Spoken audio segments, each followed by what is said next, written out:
구독자 여러분, 안녕하세요. 이번에는 미국 연준의 본격적인 달러 뿌리기, 원달러 환율 전망 및 우리의 대응이라는 제목으로 영상을 시작해 보겠습니다. 영상 제목에서 이미 미국 연준이란 게 나오죠. 연준이 뭔가요? 미국의 중앙은행입니다. 여러분, 중앙은행에 맞서지 말라라는 유명한 증시 격언을 잘 아시나요? 무슨 말이냐면 중앙은행이 하는 정책에 반대로 행동하지 말라는 것입니다. 하지만 지금의 미국 증시를 보면 사람들은 중앙은행에 계속해서 맞서 싸우고 있는 것으로 보입니다. 2019년도부터 현재까지 미국 나스닥 지수를 살펴보겠습니다. 나스닥 지수는 미국 연준의 꾸준한 돈풀기 정책으로 인해서 10,000포인트 가까이 상승했습니다. 연준에서는 우리 이제 돈 없다, 돈 그만 풀 거야, 이런 식으로 계속 말을 했었는데 사람들은 그게 아니었죠. 레포 시장을 통해 연준으로부터 돈을 계속 갖다 쓰면서 연준에게 징징거렸습니다. 우리 주식 투자하고 채권 투자해서 너가 빌려준 돈 다 썼어. 돈 더 줘.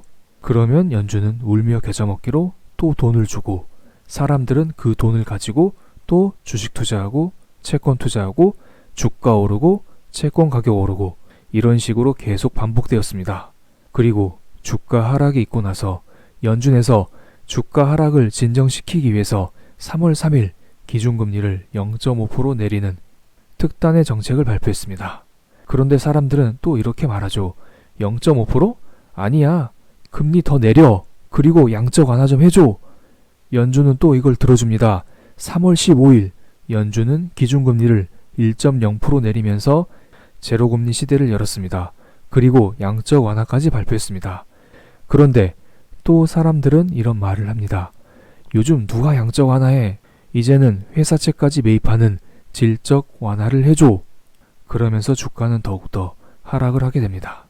양적 완화는 이미 2008년도에 한번 했었기 때문에 사람들은 그것보다 더 큰 범위의 양적 완화인 회사채 매입을 통한 질적 완화를 요구하고 있는 것입니다.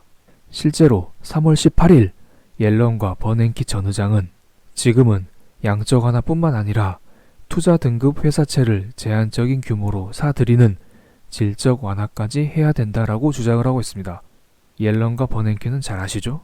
이 두 분은 파월 연준 의장 이전에 연준 의장직을 수행했던 분입니다.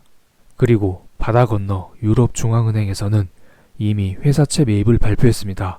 3월 18일 유럽 중앙은행은 7,500억 유로 규모의 채권을 추가 매입하기로 결정했습니다. 이때 채권은 국채, 회사채 등등 여러 가지를 포함하고 있습니다. 실제로 미국 연준 혼자 회사채 매입을 하면 조금 부담이 될 수 있습니다. 왜냐하면 회사채 매입이란 정책은 매우 강력한 정책입니다. 그런데 이런 강력한 정책을 시행했음에도 불구하고 만약 시장에서 이를 받아들이지 않고 더욱더 주가가 하락하면 어떻게 될까요? 그럼 연준에서는 더더욱 쓸 수 있는 카드가 줄어들게 됩니다. 그렇기 때문에 세계 여러 각국의 중앙은행이 다 같이 회사채 매입을 할 때 연준도 그에 맞춰서 회사채 매입을 해준다면 그 효과가 더욱더 극대화될 수 있을 거라 봅니다. 지금 이미 일본은 회사채 매입을 하고 있고 유럽 중앙은행도 최근에 회사채 매입을 발표한 상황입니다. 그래서 미국 연준도 3월 23일 아침에 회사채 매입을 발표했습니다.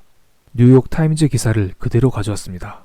전부 다 읽어드리진 않고 일부 의미 있는 구간만 읽어드리겠습니다. Unlimited Bond Buying Plan, 무제한 채권 매입 계획이라는 말이 나옵니다. 뭔가 채권을 무한대로 매입하겠다는 말입니다.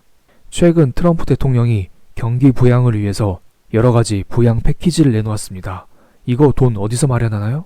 채권을 발행해서 마련할 것입니다. 그런데 이렇게 발행한 채권은 누가 사주나요? 이 기사에서 말씀드리겠지만 트럼프 대통령이 경기 부양을 위해서 발행한 채권을 앞으로 다 사주겠다고 발표했습니다. 또한 지금 회사채 시장이 흔들리고 있습니다. 그러면서 여러 부실한 회사가 망한다고 난리가 아닙니다. 이 기사에 따르면 이러한 회사채도 연준에서 사줄 가능성이 조금은 있어 보입니다. 이 문제는 뒤이어서 설명드리겠습니다. 빨간색으로 표시한 부분 위주로 설명드리겠습니다. 연준은 정부 지원 부채를 가능한 많이 매입할 것이라고 발표했습니다. 앞서 말씀드린 트럼프 대통령의 부양 패키지를 달성하기 위해서는 국채 발행이 필수적입니다. 그런데 이런 식으로 국채 발행을 남발하게 되면은 국채 공급 증가로 인해서 국채 가격이 하락하고 국채 금리가 상승하게 됩니다. 그러면 미국 정부 입장에서도 국채 발행을 계속하면서 경기 부양을 시키기 두려운 상황입니다. 그런데 연준에서 나서서 국채를 계속해서 사주게 되면은 국채 가격도 올라가고 국채 금리도 떨어지면서 미국 행정부에서 지불하게 될 금리 역시 줄어들게 됩니다. 그럼 앞으로 지속적으로 채권을 발행하면서 더더욱 경기를 부양시킬 수 있을 거라 봅니다. 또한 연준은 미국 가정과 기업의 신용 흐름에 대해서 강력한 지원을 제공하기 위해서 Full Range of Authority, 완전한 범위의 권한을 사용하고 있다라고 말했습니다. 이번에는 연준이 작정하고 무언가를 발표한 것으로 보입니다. 그럼 뒤이어 보겠습니다. 이제 조금 돈 이야기가 나옵니다. 여러분, 연준에서 앞서 발표한 7천억 달러 규모의 양적 완화 기억하시나요?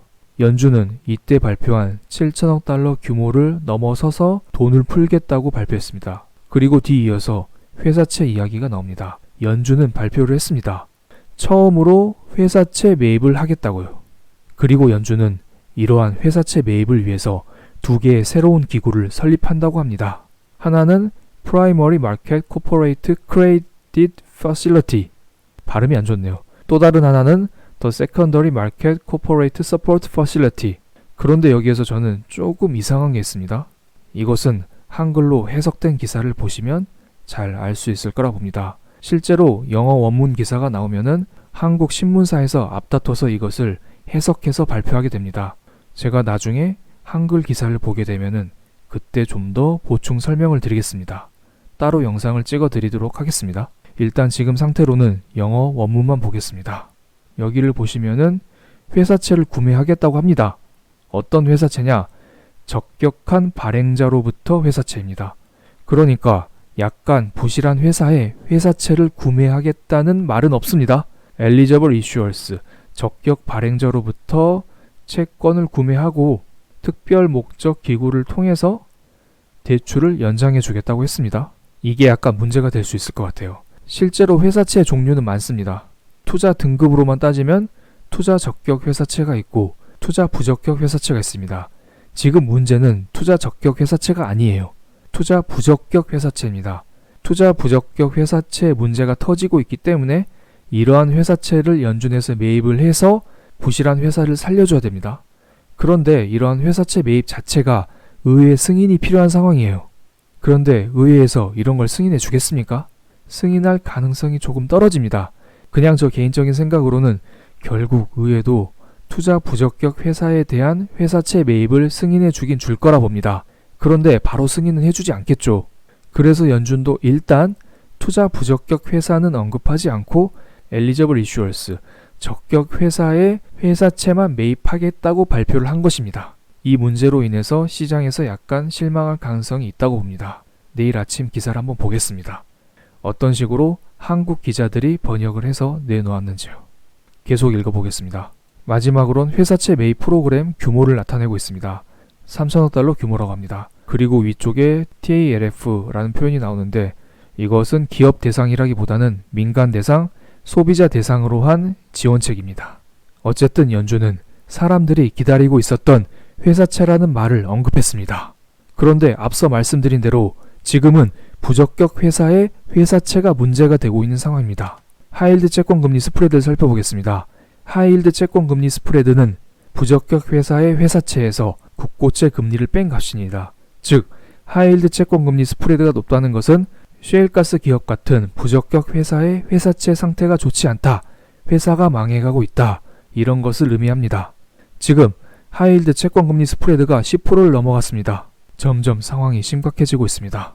이는 2016년 중국발 위안화 위기 때를 넘어선 수치입니다.